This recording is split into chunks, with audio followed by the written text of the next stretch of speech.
কি গো খেতে আসো, এমনি তোমার জন্য লেট, তারপরে এখনো দেখো আবার বসে আছো। আমার জন্য আমার লেট, আমার জন্য তোমার লেট কেন? ওইটাই তো। তোমাকে তো বলেইছি তুমি খেয়ে নেবে, আমার অপেক্ষায় বসে থাকবে না। আমার কাজ হবে, আমি তারপরে খাবো। ঠিক আছে, এবার থেকে বসে থাকবো না। হ্যাঁ আজকে বসেছি, অন্যায় হয়েছে। হ্যাঁ, এটা মাথায় মাথায় রেখে চলবা। অতিরিক্ত কথা বলছো, খাও আগে। প্রত্যেক দিনই আমাদের লেট, বন্ধুরা বলবে হ্যাঁ এদের শুধু লেটই হয়, কোনোদিন শুনি না তাড়াতাড়ি হয়। আচ্ছা, কি আচ্ছা বলো।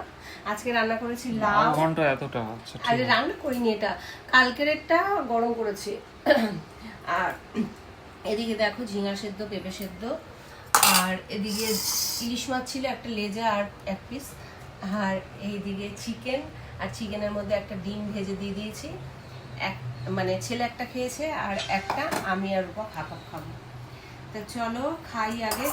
তোমাকে এতটা লাউ, আমি দেখো কতটা লাউ নিয়েছি। বলো তোমার ভাতের না। পরিমাণ কম, বলো বলো বলো। সে তো বলবোই, তোমার তো ভাত তো একটুখানি। হ্যাঁ আমি তো ভাত বেশি খাই না, সেটা তো ভালো করেই জানো। নাও খাও।